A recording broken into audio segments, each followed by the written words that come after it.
Hello. Hi. Welcome back to Recollect. Welcome. I feel like you just started Yeah, yawning. sorry. Today, we are going to be talking about the top 10 songs I listened to in 2010 I knew it. according to Last FM. I literally knew. I knew. That's why I was like, I don't want to hear anything about this list of shit that I'm sending. I could tell by the artists yeah. on the list. I was like, so this is from Tom's personal canon. Yeah, but also you picked a great year because this list is like both very great, but then there's also like two songs on it. I'm like, I don't remember. Isn't that so funny? And then I played them and I was like, I remembered them. And I was like, I listened to this song enough times for it to be like in my brain. place. Yeah, like in there in the canon. But I do need to be honest, like what I did do was I like took off, there's not like 10 Marina songs in the top 10. There's not like 10 Leslie Hunt songs that we're going to do because one, like go listen to our Leslie Hunt episode if you want to know more about her. Truly. But I just didn't want it to be like the same. And so I also did the same thing with the honorable mentions because like obviously I was listening to a lot of the same people because at least at that time, not so much anymore. I went through all of the years. So this is like going to be a series. I'm not doing them all in a row, but like this is not the last time that this is going to happen because I like took the time. But like I definitely like my artists vary more as the years go on. And it's not just like listening to the same artist on repeat, which I thought was very interesting. That is interesting. So in the year 2010, I listened to 8,802 songs. Last FM tracks all of this stuff. And my top artist was Leslie Hunt, followed by Marina. And Leslie had 1,163 listens to her name. Marina was in second place with 844 listens. And then in third place was Florence and the Machine with 375 listens. So there's a big bias between like first, second, and then third. You really had a journey. I did. But so that's like a cue. So we're going to hear some of those people. But I just thought it was like had been planning to do this for a while, and I was like, this is the week where I pull the trigger. And that's why I gave you a span of years. I was like, which year do you want to talk about? That was another tip off for me. I was like, okay, so we're going somewhere personal. I thought it was going to be like from iTunes or something. So Last FM basically uses your iTunes counts. So like it calls it scrobbling. So I remember that. Yeah. So I had an app on my computer for like all of my life, and now my Spotify is tied to my account. So like I still have Last FM, and now it's more. I wish I would have interacted with that more because I think I tried it and like didn't stick with it. I think the only reason it ever stuck for me is because I had other friends who used it. See, I had some friends too, and that's like initially what got me into it. I had this friend from Idle Forums. Her name is Marae. We love. And she was like very into it. And then we got a lot of our music taste from each other, where we would like find someone and be like, I think you're going to like this person. And we would just like send music back and forth. Love that.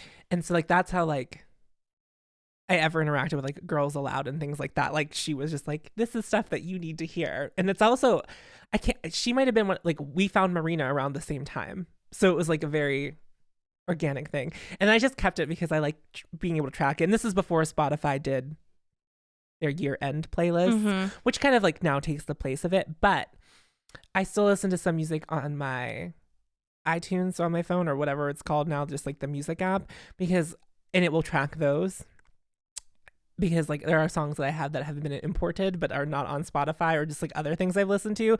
So like my Last FM is like technically more correct than my Spotify is. And also all of my Marina demos and shit that I have like downloaded and I listen to. I was going to say, I wish I could figure out how to get into that account, but I don't know that I could now. Your Last FM? Yeah, I had. Do you remember what your username would be? It was probably something so cringy. Because I have two. I have one that's like before a certain time, and that's what this year is from. And I have another one that's from like more recent time. Okay. I don't know. I'd have to think about it. Because you can still look at your account even if you can't figure out how to log in. Okay. So if you could figure out your username, you could just like type in Last FM plus user and it will pop up. I have guesses. Yeah, I would take some time to figure it out. To see if I can go down that rabbit hole. Yeah. Where were you in 2010? Just in gen? I was working at the Exchange, I would say. Ending my time at Subway, aka getting fired from Subway. That wasn't my fault though. I don't speak for the brand. Are you having issues with your headphones? No, I'm just Or like playing with them? fidgeting. Okay. Yeah.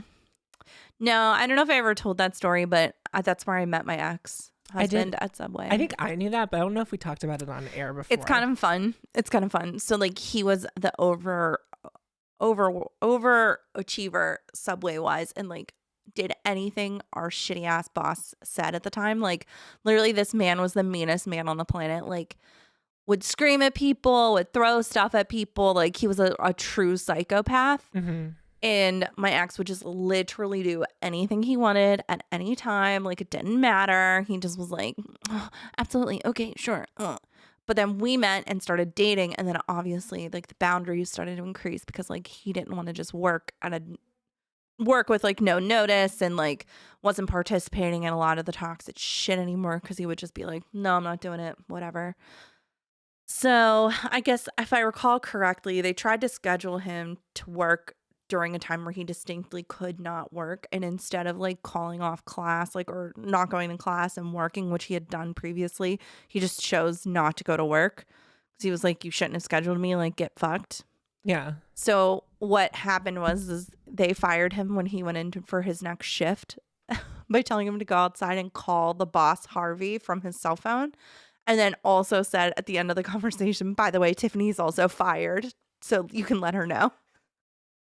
So that's how I got fired. That was the one Subway. downtown. Yeah, no longer exists. Subway's gonna be one of those businesses it's gonna be the first gone. I can't wait. Until It's like that, Subway's and then gone. also Chipotle. They're gonna be the bang bang. You think Chipotle's gonna go away? Those Chipotle workers are not coming. They're not. No one wants to work for Chipotle right now. Oh my god, that is a good point. I've been like, guys, something is gonna happen. Something is like it's unfolding because no one's going to work minimum wage jobs. Like they're. Good. Too much. I agree. I also texted you the other day and I was like, public servants should only make minimum wage, and then it would change real fast. It would everything would change. Yeah. And that's something I've been talking a lot about with my current manager boss at work, because he was just like, I don't understand. And I was like, okay, but think about it like this, and just like kind of reframing and talking through the conversation. Just like, no one can live working those jobs. Yeah, like if a public servant isn't willing to work for minimum wage, there's a problem. There's a problem. Like you literally cannot survive. You have to have multiple jobs. And like Sure. that is like Not humanly sustainable. not possible. You No. could not We work. tried it. Yes.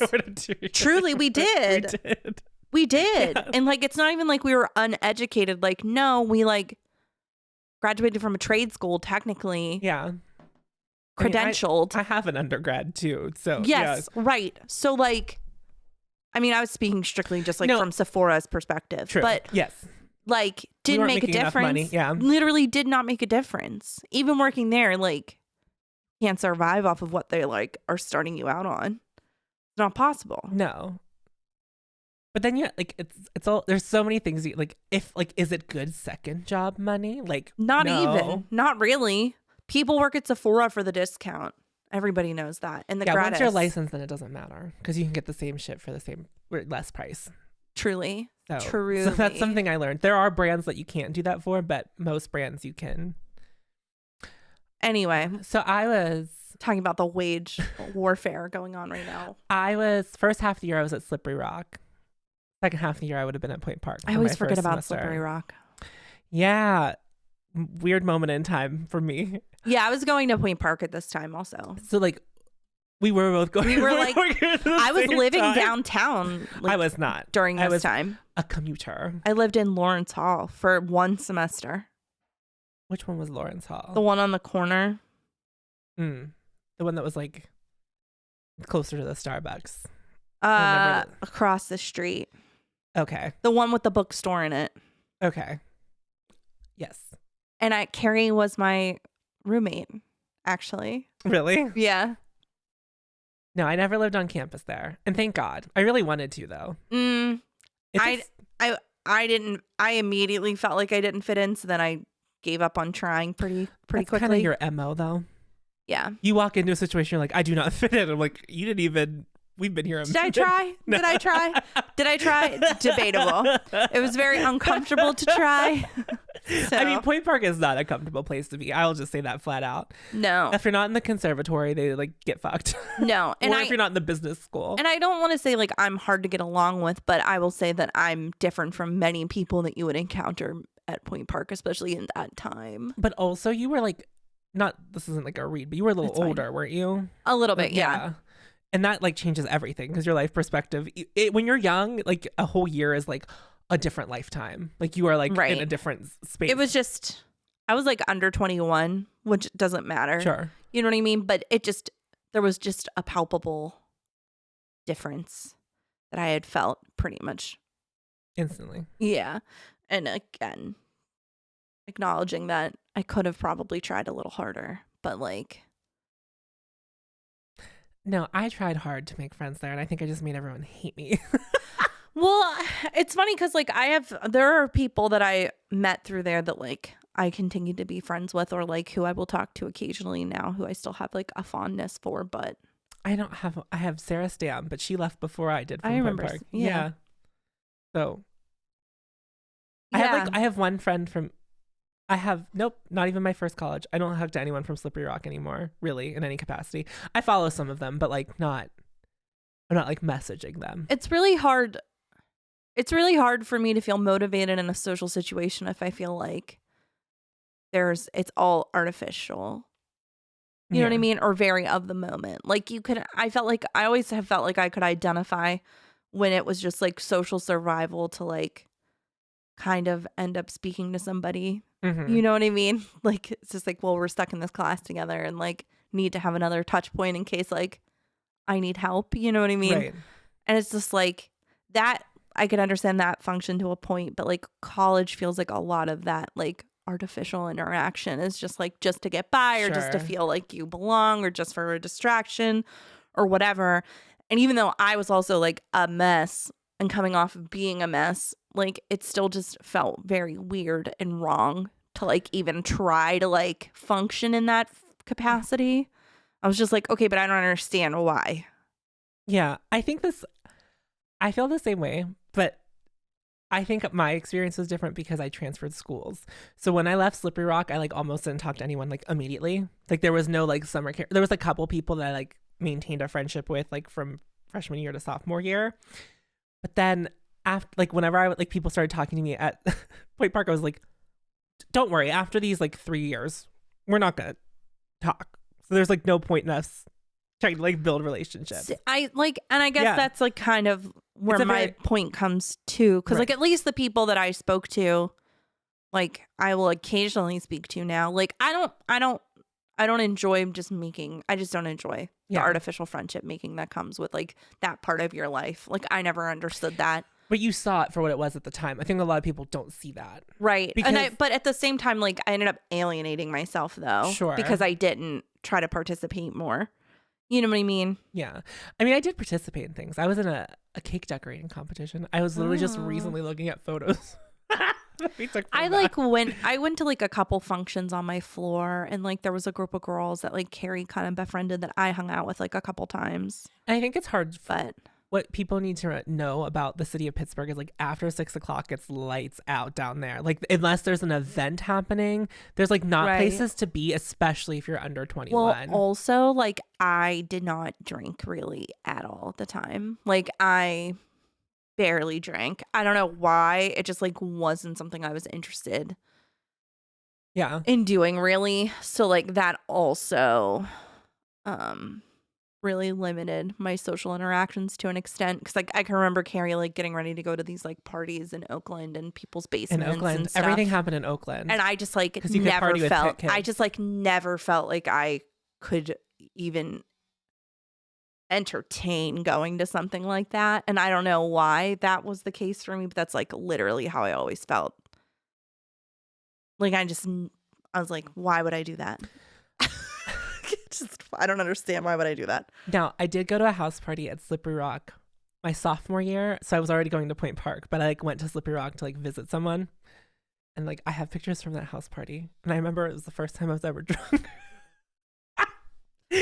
Because someone poured peach schnapps literally down my throat. Oh, wow. They were like, take a sip. And we, of course, now I'm thinking back about this is so gross, but someone like literally just like shoved a ball in my mouth and I was like, okay, let it happen. I like when I was not okay, whenever my ex-boyfriend was like getting ready to graduate college in Oberlin, I would go visit him because I was like friends with his friends too. Mm-hmm. I would like go visit them and I would drink some in that environment, but I felt like I was very protected by the people I was with. Yeah, it just depends on. But I always felt like something, like literally anything bad could happen to me at any time if I were to go participate in that environment.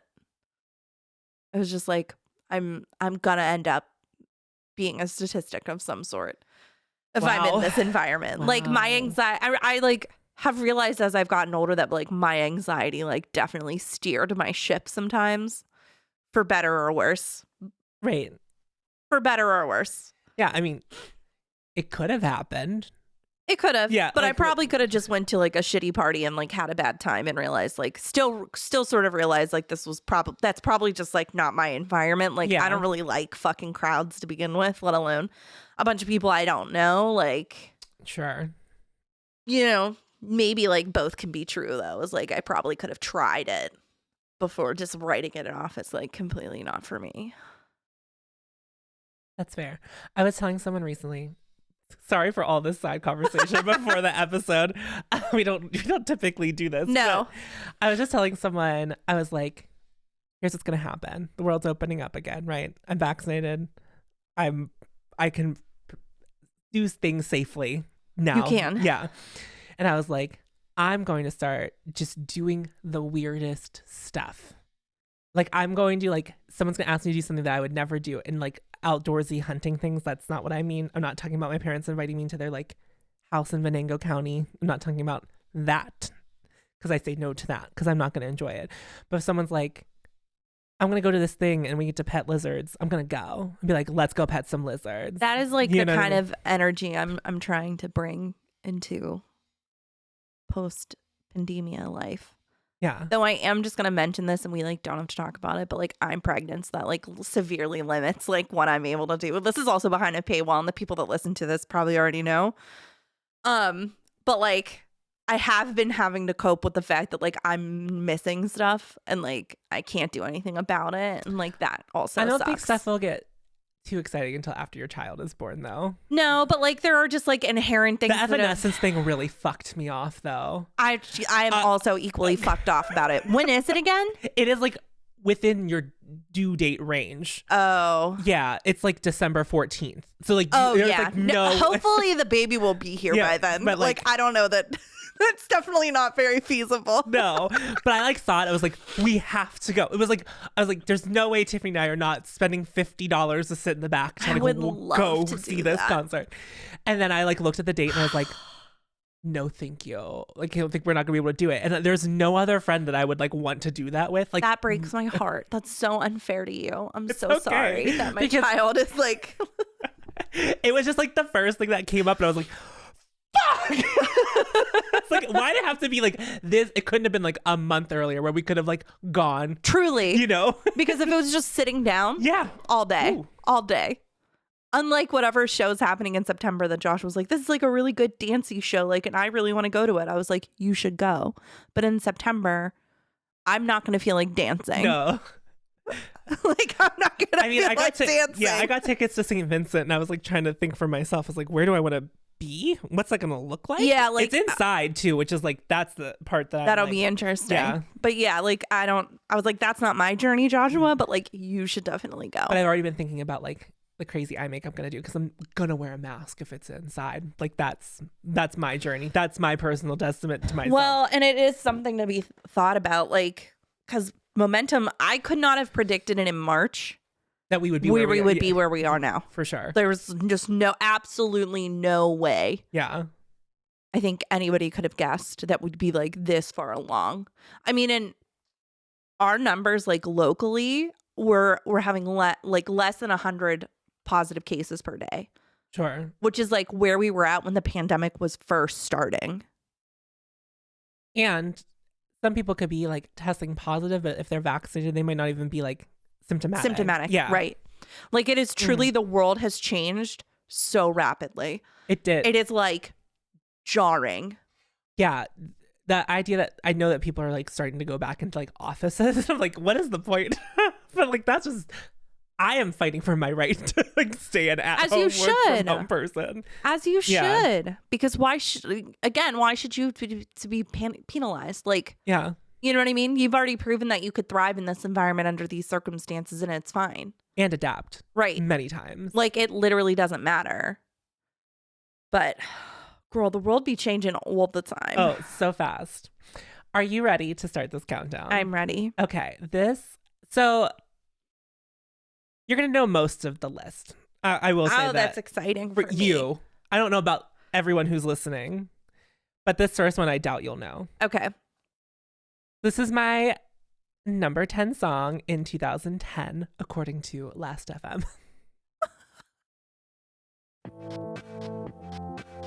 I, of course, know all these songs, but I will not be bopping. I will not be bopping. Well, I think real growth is realizing that, like, you are obsessed with something that is, like, decidedly not good. You're the night to my day and the left to my right. I'm sure there are many things that I listened to at this period that I'm like, oh, cut it. There's one year that I did, and I was like, it's a mess. There's a year where like Chevelle's in the honorable mentions, and I was like, what? Oh my God. And I like played the song, and I was like, I don't remember this, but it was in my top 50 songs that year. So this is Symmetry by Little Boots, featuring some man who we'll talk about. Okay. So tell me what you want to see, 'cause everything I want to be. This chorus does pop off though. Is there in your reflection shining right back at me? So love me in perfect symmetry, be my everything if you just Who's the man? So this man is from a band. Oh, I'm on the wrong thing. Phil Oakley from the Human League. Oh, okay, I don't know him. So this is from Little Bute's debut album, Hands. Simply Hands. It's called Hands, and Hands is a hidden track on the last song of the album. Wow, what a choice. Just in case you're curious. Also, Hands is undoubtedly my least favorite song on the album, even though it's a hidden track. I remember this album cover very distinctly. It was very... Okay, so I didn't live on campus in 2010. That would have been 2009, because I definitely worked at the Exchange when this was like happening. Yeah. Yes. Because we got a lot of promo for Miss Little Boots. Little Boots told, also known as Victoria Hesketh. I don't know how to say her last name. She told Digital Spy, I've always been a massive fan of the group, so I approached Phil Oakley and he agreed to record a track with me. The song was not a single, so I'm just going to tell you a little bit about Hands, the album, so we can have some context. Discourse. Yeah. So many of the songs have production or writing credits from Craig Kirsten, who is from The Bird and the Bee. And he produced a lot of Marina's first album. So I'm like very familiar with his production style. And he also produced whenever Tegan and Sarah went pop. He's the producer that they used. So like I tend to just like stuff he's on. However, he did not produce this particular track. It was produced and written by Victoria or Little Boots, Roy Kerr and Anu Pillai, and produced by Kid Gloves. And the album has influences from disco, synth pop, and Eurodance. Like it is very like a very specific kind of album when I think back on it. And her song Stuck on Repeat was actually written with Kylie Minogue in mind as the singer. And I think Little Boots like wrote it to like sell or like give to Kylie Minogue. And this album, all of her albums, was the most critically well received. And I think that everything that's happened since has been so indie that like it's been missed. This was like her first big push, and now everything she does on her own record label. I will soft bop this for the mems. I will too, just because I didn't find it offensive in any way. I liked it. And also for me to have like a duet in the top 10 is weird. It feels weird. That's a choice. It feels weird to me. All right. We actually talked about number 9, not in an episode. Preves. But I have mentioned it. I really love shortening words now that no one else knows. I've just started doing it. Like in conversation, in thought, to myself. Like I really enjoy Preves. Preves on.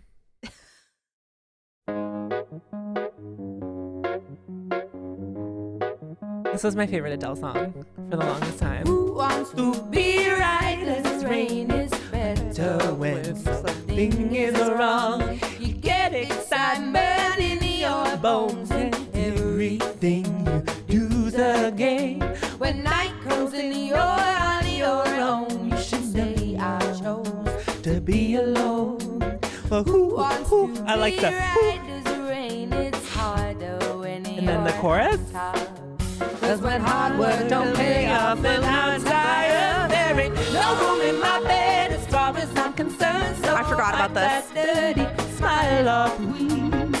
Won't be making up, I've cried my heart out. Now I've had enough of love.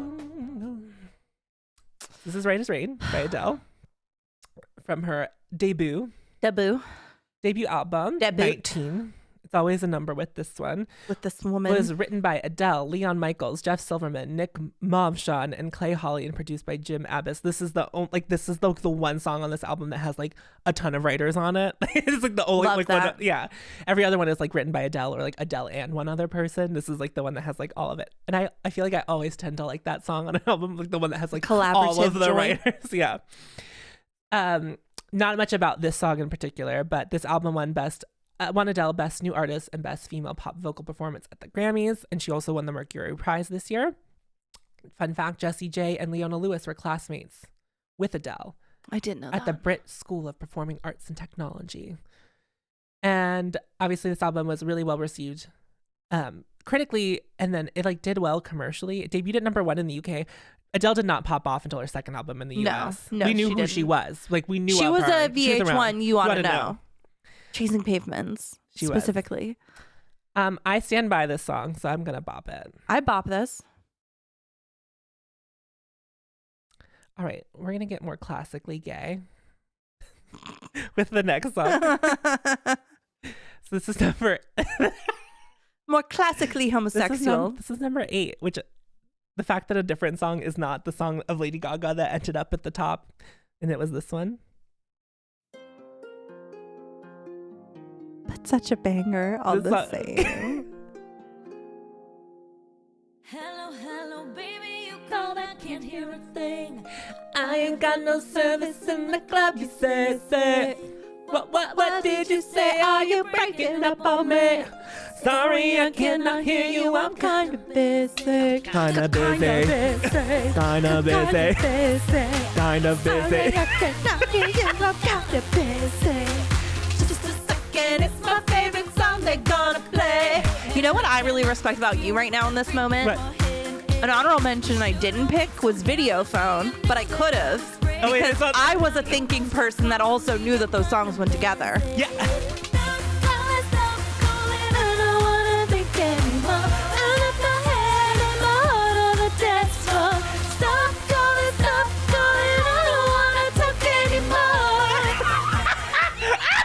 The fact that we both picked the same route to go. Oh my god. And we have definitely, this song has come on around me and Tiffany and other people before. And the way that we hit all of the bleeps and bloops and the different backgrounds, like, and we like both picked to go up, which not a lot of people would do if they were listening Not a to lot of this. people will do it. No. Not a lot of people will, but we will. because I remember when like in the second verse when Beyonce goes dancing, it's not the main part, but we both did it and we hit it at the same time, and the other person in the car was like, what is going on? And I was like, you should hear us sing "Love Don't Let Go." I feel like on more than one occasion we've Done been that. called out. Like, Yeah. It's bad, but like the fact that we separately had these moments and connected to them, because this is not something, this is like a phenomena that was discovered about us, right? Because it's not like something we do to annoy people. It just no, it's happens just to be organically the way that we are. That's like what I'm dead ass. Like the fact that you knew the Video Phone went with telephone and also happened. I felt like no one knew. Yeah. When your video phone. I love that song. Okay, I'm definitely not as well versed in that song. I remember listening to it a lot at the time. No, but I would listen to both of them back to Tandem, back yeah. just to like be You that had person. to. And I was also famously not a Beyonce fan at this point in my life. So for me to go buy the Beyonce track, because I bought my music with my money at this point. with my money. So there's obviously a lot of information about this, so we could talk about this for a minute. This is from her third EP, The Fame Monster, and the reissue of The Fame. Written by Gaga, Rodney Jerkins, LaShawn Daniels, Lazanate Franklin. That could be a autocorrect, who knows? And Beyonce. The song Hard to say. The song is inspired by Gaga's fear of suffocation and the fear of not having worked hard enough to succeed. What? You're not. It's like she said this in interviews, but like essentially not being contactable on the dance floor is like a metaphor? Yeah, a metaphor for like not being successful and like drowning in pleasures. Bye. The song was originally written with Britney Spears in mind. I did know that. And a demo was recorded, and it's wild. Have you not heard the No. demo? You need to listen to it. It can't be good. Oh, it's not. Not to be rude. Not to be rude to my queen. Well, Not to be rude to my queen, but we know where her limits lie, okay? They did a lot. I mean, they always do a lot to her voice, but it's But like... I'm sure that they had to do a lot. It's- Yeah, that's a shame. It was nominated, and also Britney was the first choice to do the collab with, and then like she... Not first, but like it was like initially going to be a Britney and Gaga song. Right. So it was mostly going to be a Britney Spears song. And then Gaga took the song and she was like, well, maybe we should sell a Britney collab. And then it was like Beyonce. Not the destiny. Not her destiny.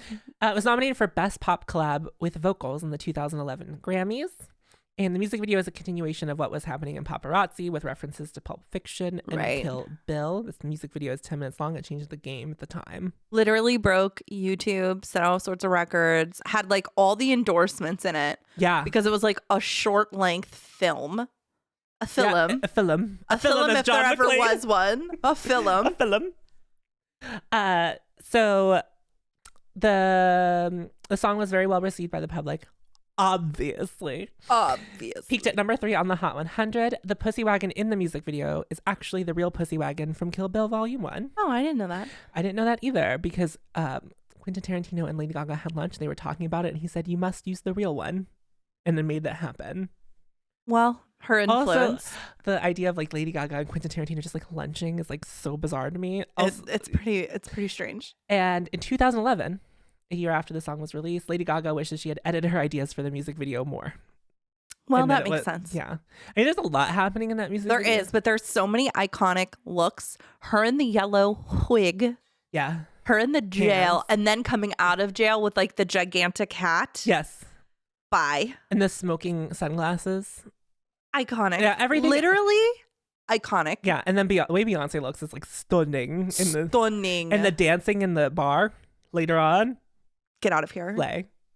The fucking routine to that song is insane. Yeah. And Justin Tranter from Semi Precious Weapons is also in that music video because he was like her opening act during this tour.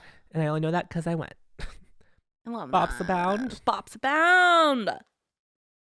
I forgot to tell you how many listens each song got. Oh, I So- want to know this. So Little Boots Symmetry got listened to 38 times. Right as Rain got 40 plays. Telephone got 41 plays. So the next song had 46 plays. I at number shiver to know 7. how many times I listened to Telephone in 2010. These do feel like reserved numbers because I could have sworn. It might have been a little bit more. Yeah. So this is my number 7. Oh. This is another good one.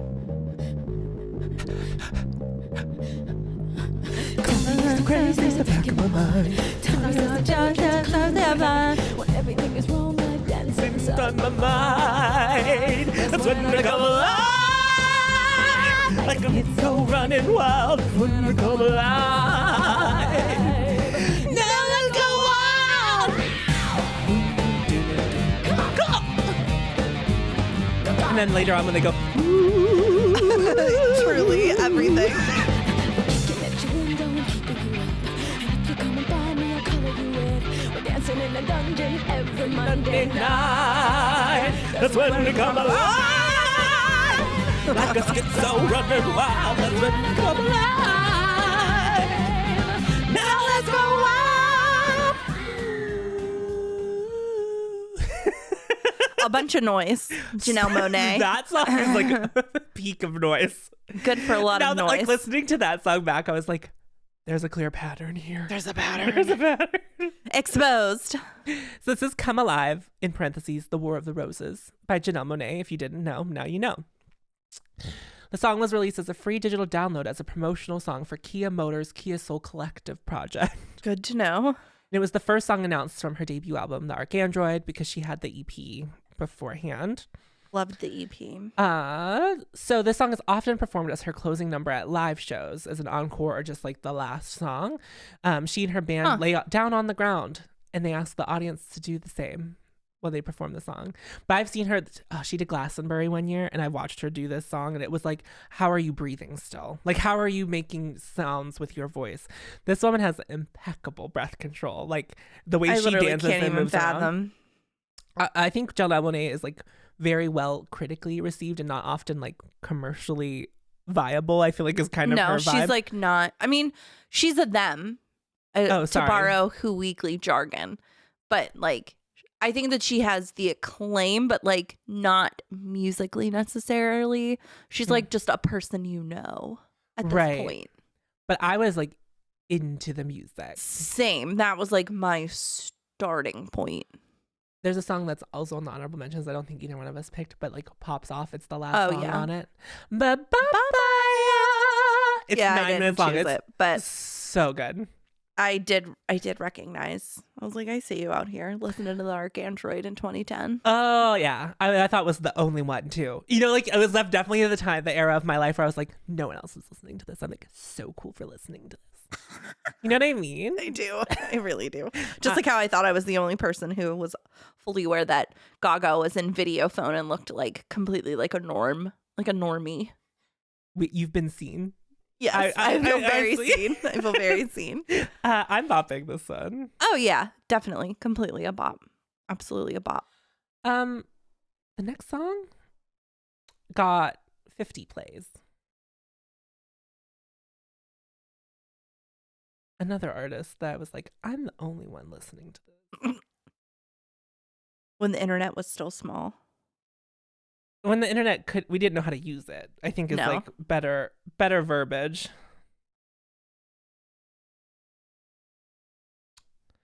Why am I having issues finding this? I did not block this artist. Good that you're aware. That's helpful. Oh. Ooh, okay, hold on. I need to go to a different app. I read this in the article that this was a deluxe edition only, and it was like in different countries it was a bonus track.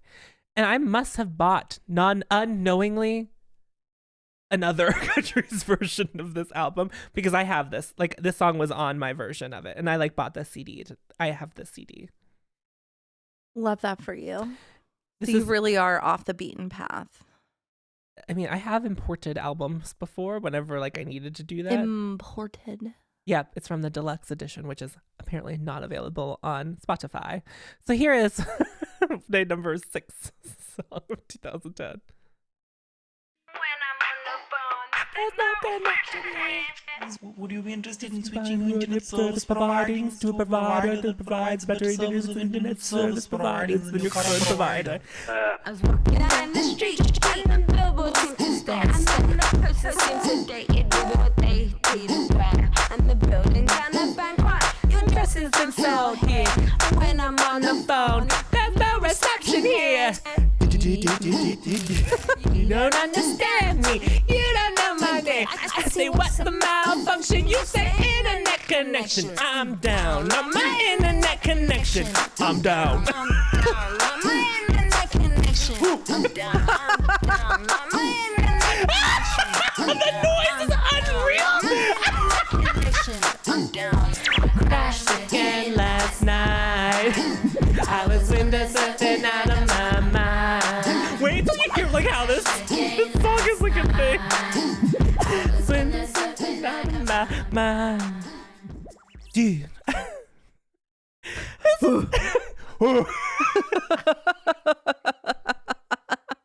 It's one of those moments where like it's like, and I thought I listened to like noise at one point. Oh, I love noise pop. It's like one of my favorite genres to this day. Like listening to sleigh bells is like a good day for me, which is also just noise. So True. this is Internet Connection by MIA. It was written by MIA and Black Star. The song was inspired by issues she had with her own internet connection and a lengthy phone call she had with Verizon. She was on hold so long, she eventually started asking the workers to sing the lyrics of the song that she was writing while she was on the phone to fix her internet connection. So the singers you hear on it are people that work for Verizon from the Philippines singing the lyrics over top of her. Like it's like layered. I love that. It was the 7th and final single from the album Maya, which was her 3rd studio album. And that's all I have on it. But you know, this is like one of those moments, like looking back, you know how like TikTok has made everyone realize they're neurodivergent in some way. Listening to this song, I was like, there's a lot happening here, and that's why you like it, because your brain can like hear all of the things and like figure out what's going where. I have to soft bop it. I can't not pay it some sort of due. Like, that was a journey. It was a choice. That was a journey. I'm fully bopping it, but that's like, that took me somewhere. I didn't listen to it whenever I was putting the stuff together because I thought it would be like more fun that way. The next song had 51 plays. This is one of those narrowly beat out internet connection. Well, there's a tie that happens at one point, but I went in the order that Last FM had them listed. Right. So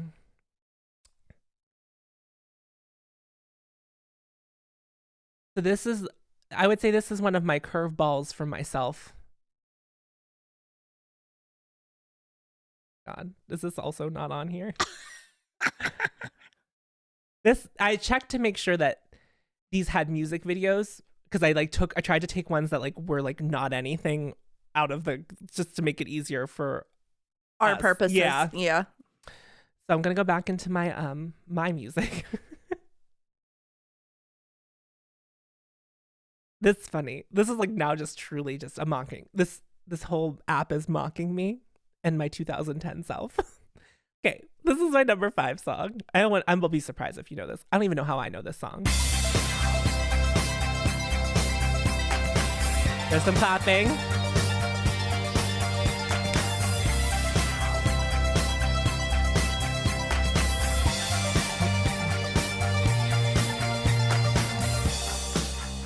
You are with me when I'm burning bright, and you're with me in the darkest night.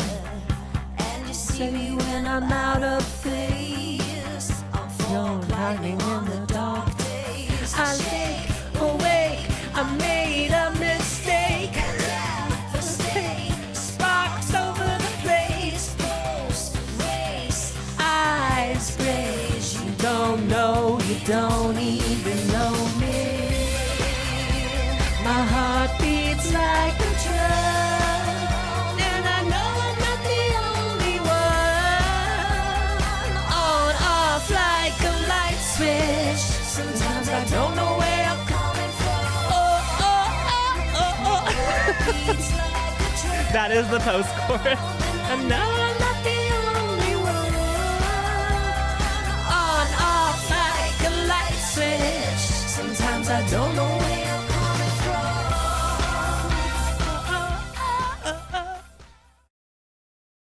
Dear listeners, I do not know how this song came to like be in my life.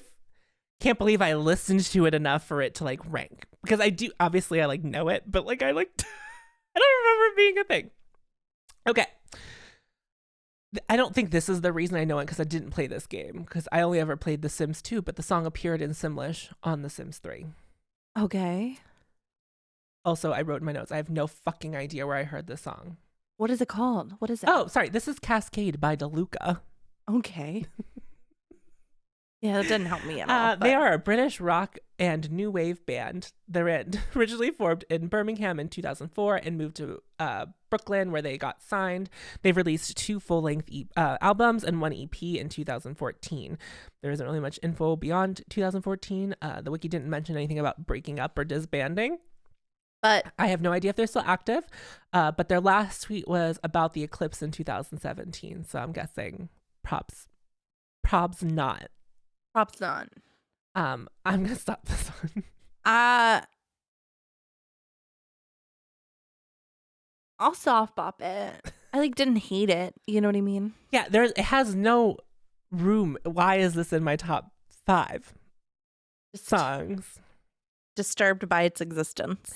I really am bothered because no one else. If you please let me know. If I someone do knows need it. to know if someone else knows this song.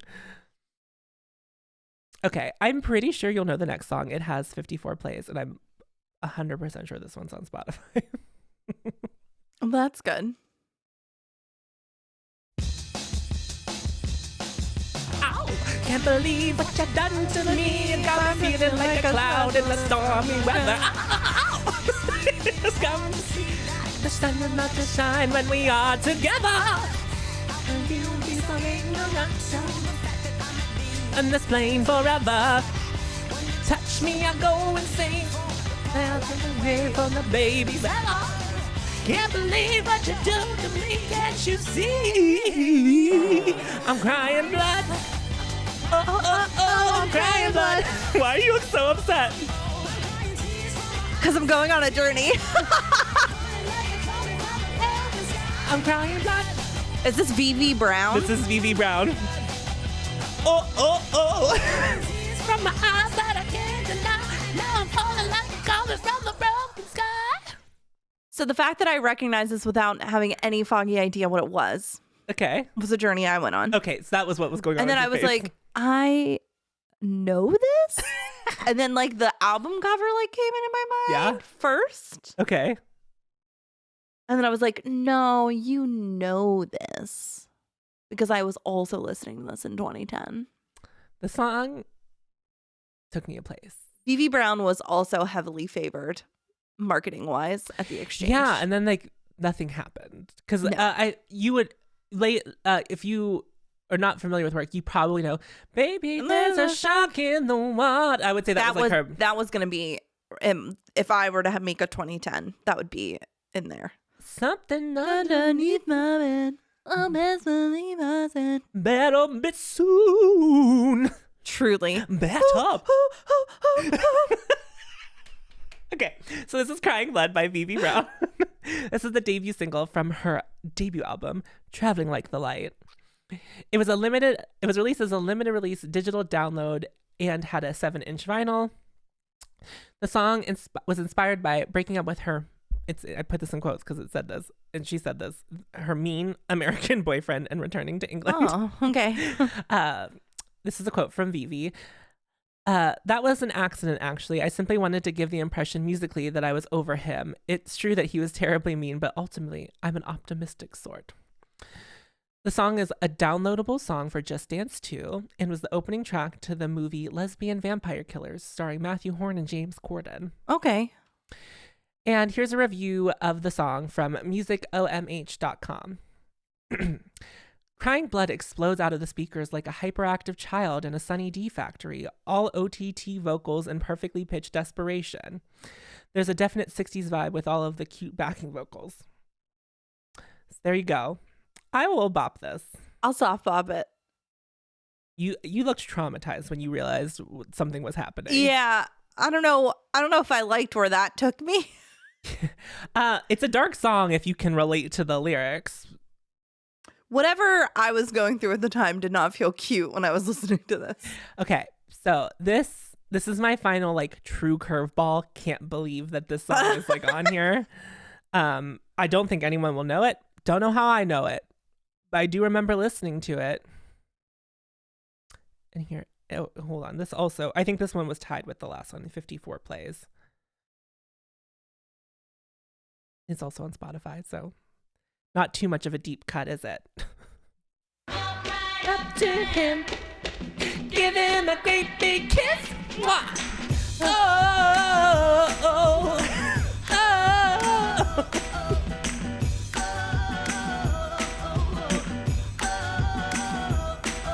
You wait 3 days till you call my number and you take a week to ask me out. Play the game to be a mystery and we wait 2 weeks to hit the town. Then I pretend I gotta want you back so you come running after me. I'll play you cool and turn down your offer so you're burning at the center of the sea. Baby, we'll you come to my house, baby, won't you come to my house, baby, won't you come to my house, this ain't a game of cat and mouse. Oh. Sounds like some shit I would have listened to in 2010. Yeah, the weird like 60s revival. Yeah. Because like this is like Amy Winehouse, Duffy, like that would have all been like Around congruent the same time, yeah. with this time. Who dis? This is Cat and Mouse by Nikki and Rich. There's not too much about them, so I'm going to read the entire Wikipedia article to you. Okay. Rich was looking for a vocalist and lyricist to collaborate with, and he found Nikki. The two began working together in December 2008 and recording up in Rich's Hollywood Hills home studio. Nikki and Rich signed with Reprise Records in 2009 and set work on a debut album titled Everything.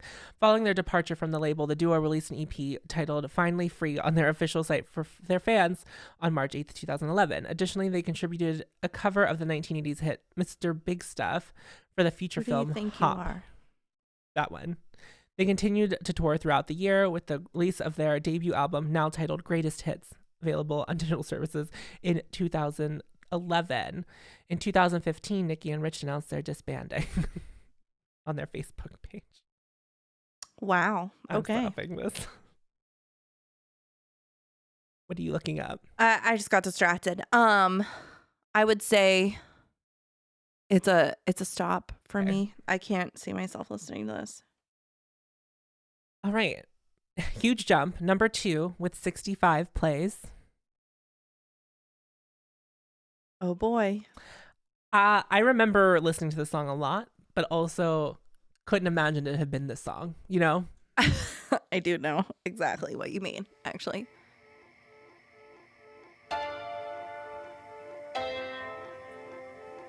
I immediately know what it is, but like I can't, like it's like one of those, a word, you get like a word, Yeah. it's on the tip of your tongue. What is this? If you could only see the beast you made of me, I can see the night. Okay. You said it running free, screaming in the dark. I really turned my back on Florence, and I'm not sure what she did.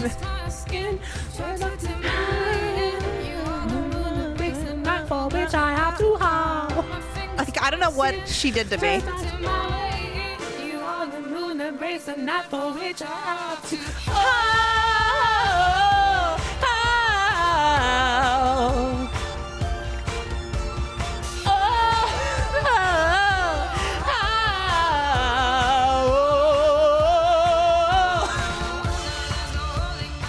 I'm making 2 attack. This is Howl by Florence and the Machine. I was really in my feelings. I remember playing this song over and over again and thinking like, this is just musical genius. I feel the same way though. Like I did not keep up with Florence. Like me and Florence. I did the first and the second album, and then that was it, full stop. Yeah, and I think the second album, I mean, it's okay to have growth and like not sound like your other stuff, but it was like such a drastic sound sonically change, I think, from the first to the second album. And I was like, I don't think I like where we're going. It's like, I think I'm done. I just went somewhere else. Yeah. I also, this is not like a read on Miss Florence, but her songs are like not an easy listen most of the time. You know who I'm worried is going down that path? Who? The one about food. I have concerns. The second half of the album is supposed to be all like relationship stuff. I mean, not even that like I need that, but it's like, girl, can we have a good time? Not to be rude, but I'm aware of all the issues in the world. Okay? Sometimes I listen to music to not have to think about it. Well, I get my privilege, but like, girl.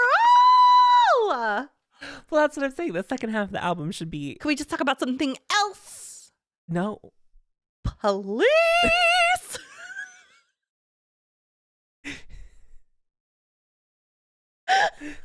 Be less, do less.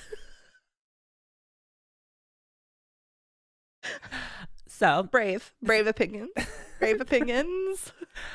It's much better than Love and Fear, though. Yes. Well, there's a perspective. Yeah. There's a definitive perspective. So this song was written by Florence and Paul Epworth and produced by Epworth. The song, which started off being originally about a werewolf before developing into a ditty about extremely passionate love, was influenced by gothic horror stories she read as a child. When I was a kid, I was physically afraid of monsters and ghosts and vampires and werewolves. It was a scary couple of years, and I don't know that I'm over it yet. I've toned it down, but I still wake up at night with the light turned on. Now I translate into songs and try to become the werewolf. I was in a really intense emotional state for this one. I'd been so drunk and so badly behaved that I felt like a beast. I felt feral. I turned up to the studio wearing the same clothes from the night before, and I was an emotional wreck. I was thinking about the extremes you go to when you're in love, the way it takes over, and how that turns into wanting to rip and tear. Young love starts off so instant, but then you make mistakes, and it becomes sordid sometimes and dangerous. Then while we were in the studio, I got so involved with the idea of werewolves, and I took this idea and ran with it.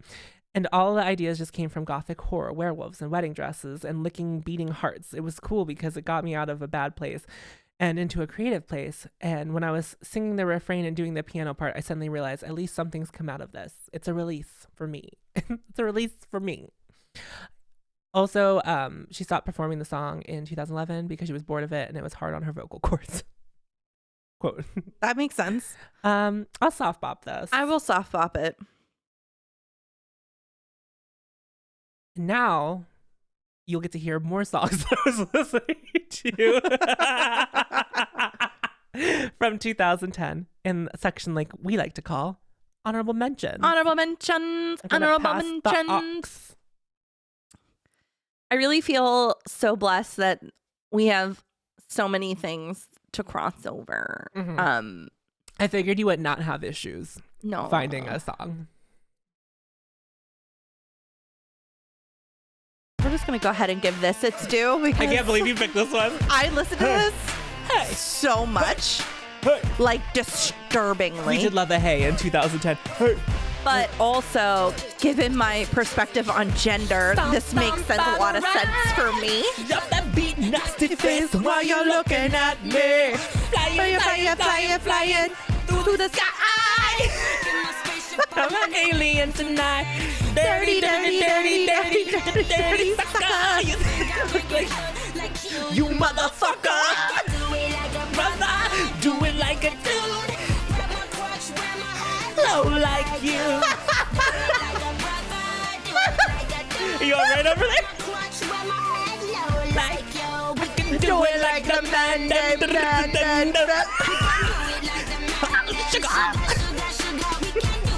The literal nerve. Bum bum. Okay, but like, No pretty drinks, I'm a guy out here. I loved this kind of shit though. Like, if I were a boy though, by Beyonce, the other side of this coin, If I were a boy. I would listen to that all the time too. I did not like that song. How did I not know You didn't know that I am every gender? It's all in me. Truly. I had so many signals and signs throughout my life. Obviously, hard for me to pick HMs this week. But we're gonna, like every song is like essentially an honorable mention. Oh, is this the Ella Fitzgerald song? Mm-hmm. This is Take the A Train.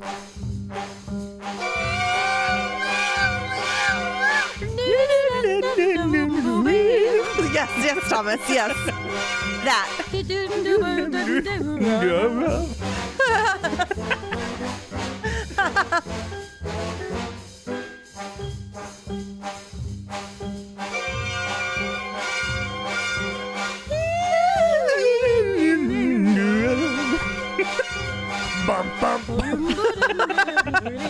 Again, more noise. That's all scanning is. I always love It literally is. You must take the A train to go to Sugar Hill way up in Harlem. If you miss the A train, you have sure missed the quickest way to Harlem. Hurry, get on, boy, it's coming. Listen to those rails are thrumming. All aboard, get on a train. Soon you'll be on Sugar Hill in Harlem. And then she goes,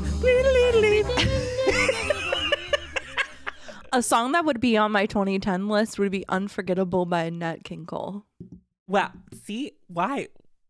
Like, also the fact that all these songs could be from any So year. I love jazz. Yeah. And I performed jazz in high school and stuff and whatever. And I just have different touch points because of that. But also I think Unforgettable was featured in Watchmen the movie, which would have come out around that time-ish. So you just like, got into it. You had a moment with it. Yeah. That makes sense. But I played the song, there was a piece that I played on the flute around this time that had the A Train, like had the like music from the A Train inside of the piece. And so like I got really into that specific song. I just really need to honor the way that I missed this. Yeah. Because if I had it at this time, It would have been I would have listened to Yeah. this nonstop. a previous in the list song. But I like missed this. you fully missed it. So I have I doubled was so back shocked that around. you did not know this Literally song. no type of fucking. I was wondering if you would pick this song. I actually thought that there's a high chance of this. Sucking on my titties like you wanted me, calling me all the time. Like, Blondie, check out my crispy behind. It's fine all the time. Like sex on the beaches. What else is in the teachers of peaches? Huh, what?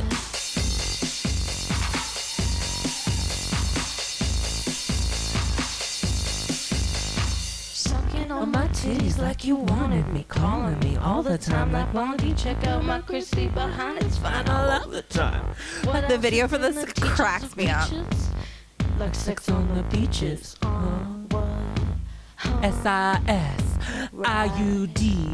Stay in school, cause it's the best. IUD. Plenty. That's literally plenty. Sucking on my titties. Full stop.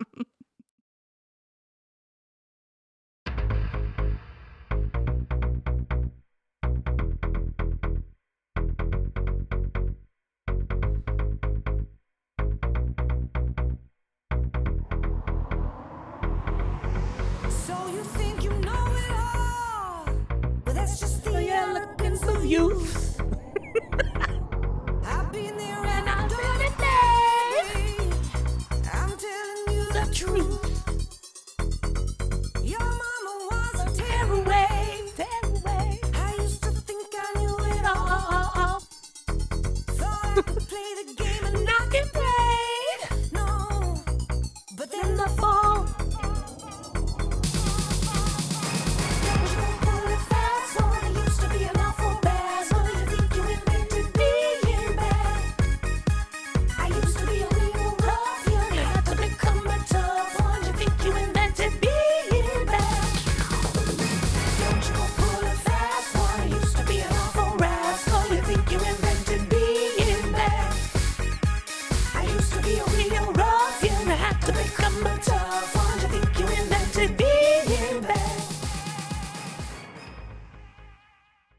So that's Mama's Place from Roisin Murphy.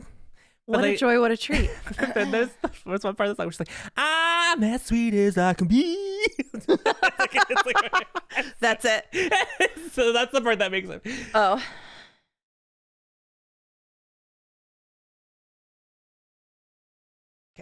Okay. Okay.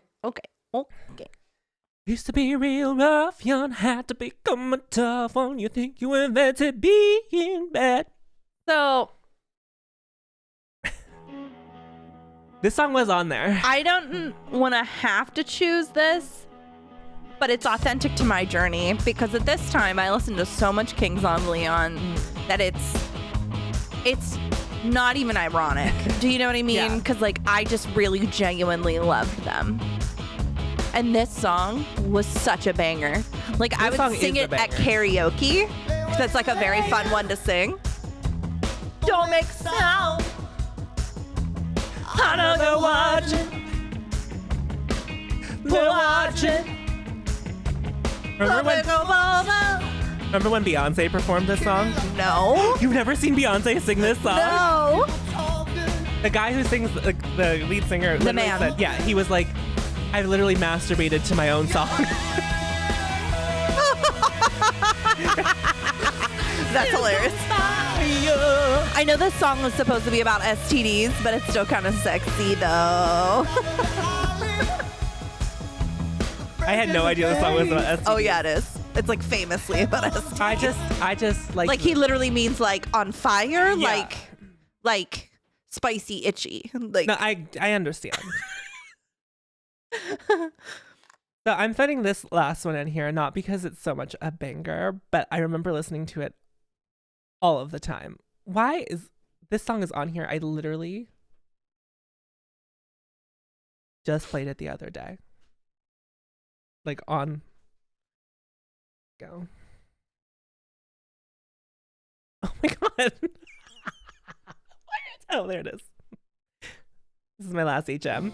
Nitrogen pink and a whole load of Wednesdays.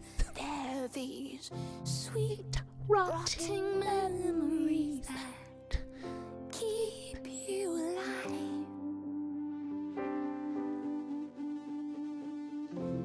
Nitrogen pink, please throw me a moment just to get my composure and to stamp on a fly.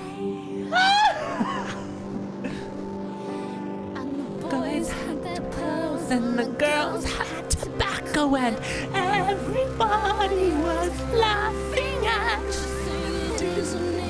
Isn't it such a funny world the way tragedy strikes? this is awful. It's so good. No, it's not. It gets so good. I love it. And I was like a musical theater person. Like I see the merit in songs that are like this dramatic. I just wanted to get to the part where it does like actually pick up.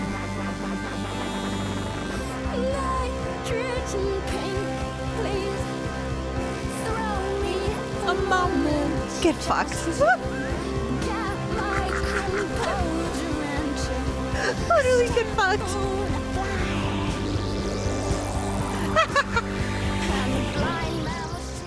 Yeah, get the fuck out of here. I love that song. I'm so happy. But I who is stand this? by that. Retro Dance Week by Lady Gaga was also an honorable mention I had set aside. I did but, see that.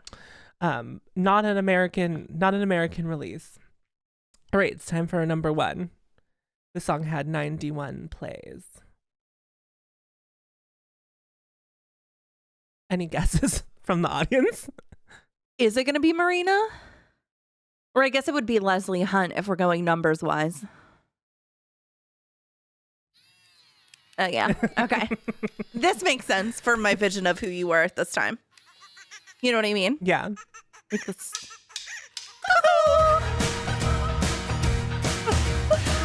Literally, one of my biggest regrets I think I have in life is not being your friend during this time.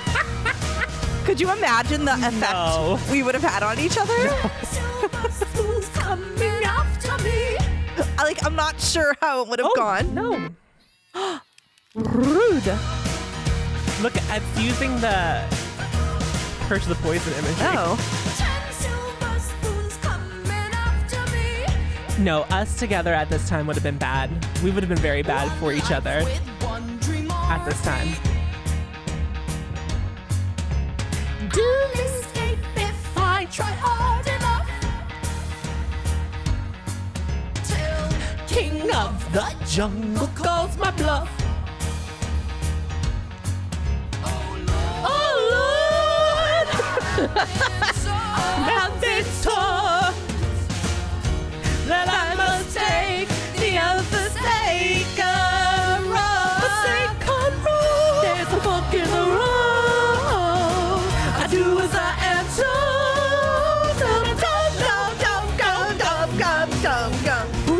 Ooh, I wanna be. The way, we just like blew out everyone's eardrums. Sorry. Not sorry. This is Mowgli's Road by Marina. It is. At the time, Marina and the Diamonds. Excuse me. Marina, formerly of the Diamonds.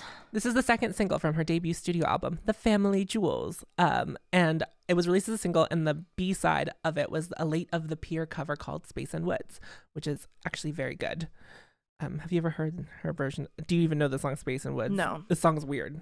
But considering my last honorable mention, I very much loved stupid, weird drama. Love weird. One critic wrote, Mowgli's Road is odd. Think Gary Glitter, but if he kept pictures of the Wicker Man and some nice cutlery on his hard drive instead of that other stuff. This could easily be a hit, or rather, the first couple of minutes could. Then it descends into a lunatic mixture of monkey wails, whistling, and childlike nightmare mumbles that may well be responsible for my chronic insomnia. Love that.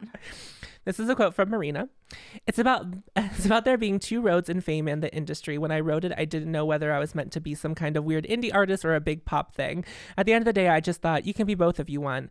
I'm a left field artist, but I want to be really successful. You know, I think celebrity culture and sexuality in pop culture, in pop music is really important, but I want there to be an alternative for people.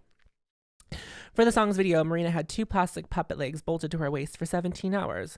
She described the promo to the BBC as Jim Henson does Beyonce's Single Ladies. The songstress added, laughing, making these things isn't all fun and games. No. I would imagine it wouldn't be. Obviously, this is a bop. Yeah. Obviously. You really can't go wrong with a Marina choice. No. And if you don't agree, get out. Seek deliverance. Seek deliverance. Seek deliverance. Honestly, the song changed my life, truly. I remember it's... I know I'm going to listen to it when I'm in the car on the way home. If you're not like rocking around, like what is your life if you just don't randomly break out into a cuckoo? And then cuckoo indeed. And then follow it with, come on, fill your cup up! Two things. Squawking like a bird. We would have just been on campus at Point Park going, literally at random people on the street. And then we'd be laughing. And then I'm sure something really terrible would have happened one night in our friendship where we did something stupid. And that was the reason that our friendship ended forever. That's Possibly. how I envision. You also may have had no tolerance for me. Or vice versa. I was like emotionally a mess. And I at least have the decency to not drag other people into it now. And I mean, I would say I didn't like do that necessarily then either, but it was like more a part of interacting with me, I guess.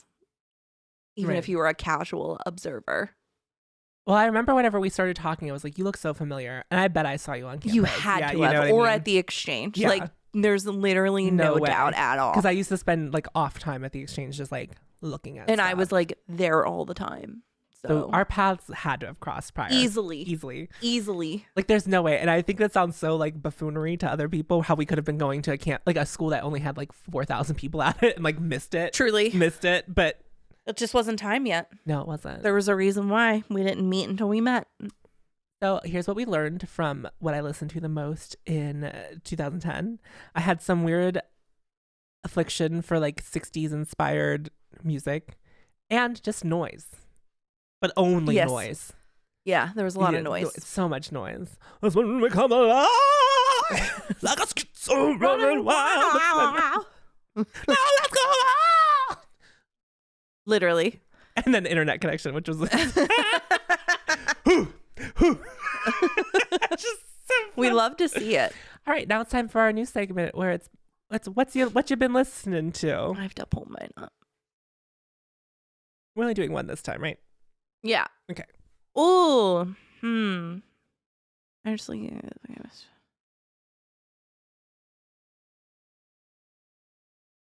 hold on. I'm gonna go to my liked songs. No, not that. I meant.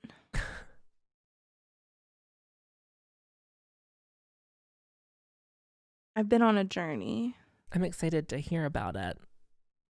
And the journey that I'm on is because you mentioned Black Sheep from the Scott Pilgrim soundtrack. I watched Scott Pilgrim last night. Did you? With Art, yeah.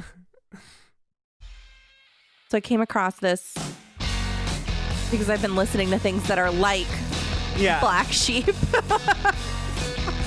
This is called Pedestrian at Best by Courtney Barnett.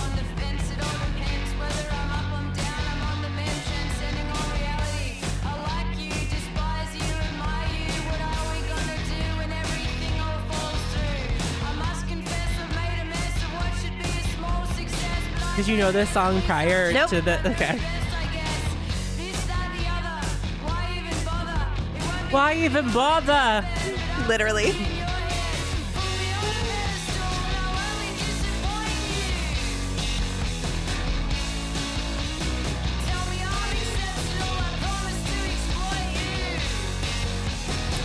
What I've noticed about us, like where our roads really split musically, is like I like a production that like is in my face, like it's like in my whole being, and sometimes you will like listen to stuff that's like more peeled back. Yes. I was alone at work on Friday and I just threw on Courtney Barnett like on shuffle. I was just having a moment. And I was like, this is what I want. I like the name of the song. That's so good. So, we've talked about this artist on the show before in an honorable mention capacity, but then I took a deeper dive into their catalog and I found this song. And I'm actually going to skip to a certain time point because you need to hear a certain part of the I've song. also been listening to a lot of Joan Jett and the Runaways. This is Don't Beat the Girl Out of My Boy by Anna Calvi. But you need to hear this particular moment of this song. I'm turning it up for effect for our in our headphones.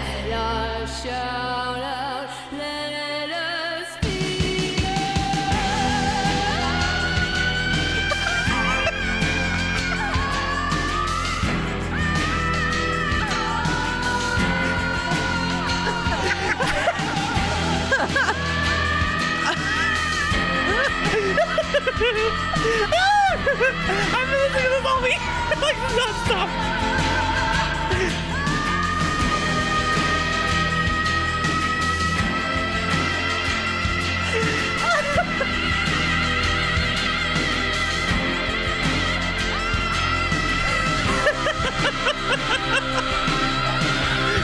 Going off.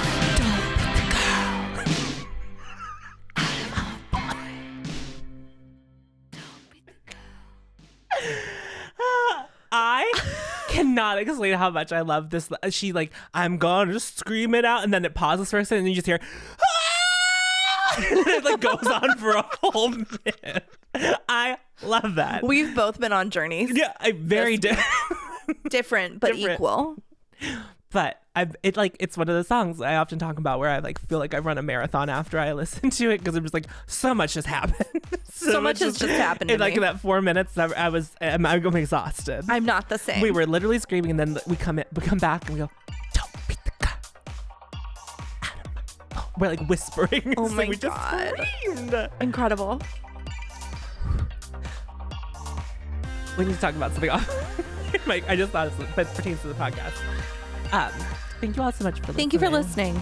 Don't forget, you deserve this. You deserve this. Bye. Goodbye.